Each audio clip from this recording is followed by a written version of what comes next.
안녕하세요, 섭입니다. 제가 자를 보관하고 있는 이 방법을 공유해 드리려고 합니다. 이미 잘 하고 계신 분들도 있겠지만 종종 댓글로 물어보시던 분들이 계셨어요. 그래서 짧게 한번 공유해 드리려고 하는데 이걸 참고 삼아서 이리저리 활용을 해 보셔도 될 것 같아요. 이제 각각의 작업 환경이나 자를 보관할 수 있는 그런 장소가 다르기 때문에 만약에 활용하실 만한 그런 여지가 있으시면은 충분히 써보셔도 좋을 것 같습니다. 저는 스튜디오를 운영하기 때문에 자가 조금 많아요. 그리고 길이도 다 다르죠. 뭐 직각자도 있고 30cm, 60cm, 그리고 1m에 이르기까지 가지고 있는데 이 자들을 이 가죽에다가 뭔가 주머니처럼 만들어서 꽂아뒀습니다.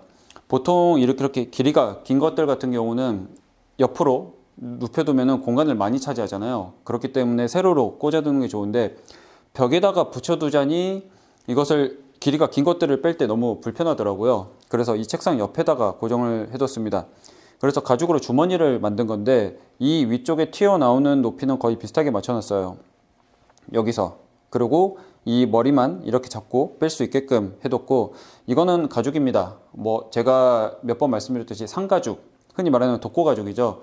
위쪽에 음면이 포함되어 있는 면 말고 피하라고 남은 그 아래쪽에 가죽을 활용을 했고요. 그렇기 때문에 그냥 막 썼습니다. 재단도 하지도 않고 그냥 대충 만들었는데 이렇게 30cm도 있고 뭐 직각자도 있고 60cm도 있는데 이것을 어떻게 고정했는지 궁금해 하시더라고요. 그래서 제가 자를 빼보면, 자,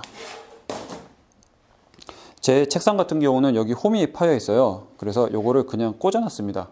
네, 그냥 여기 홈이 파여 있는데 여기다 꽂아놨고요. 이것 같은 경우는 여기까지만 본딩을 해서 뭔가 이제 이렇게 걸리게끔 해뒀는데, 자가 여러 개 있다 보니 무게가 꽤 되는데도 이게 전체가 꽤나 오래 버텨주더라고요.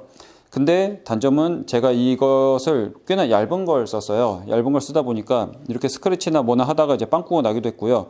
특히나 이 아래쪽에 계속 이렇게 놔버리니까 무게 때문에 여기가 터져버리더라고요. 그래서 여기를 정말 대충 그냥 감싸서 빠지지 않게끔만 처리해놨는데, 아무래도 조금 더 깔끔하게 예쁘게 충분히 잘 만드실 수 있는 분들이 많을 거기 때문에 어떻게 했는지 그 방법이나 그런 것만 고민해 보시고 조금 더 예쁘게 만드실 수도 있지 않을까 라고 생각이 듭니다.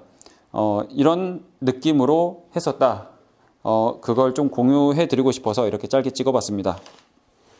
저도 이거는 조금 예쁘게 다시 한번 만들어 볼까 싶어요. 언제 만들지 모르겠지만 네, 다음에는 다른 영상으로 찾아오겠습니다. 감사합니다.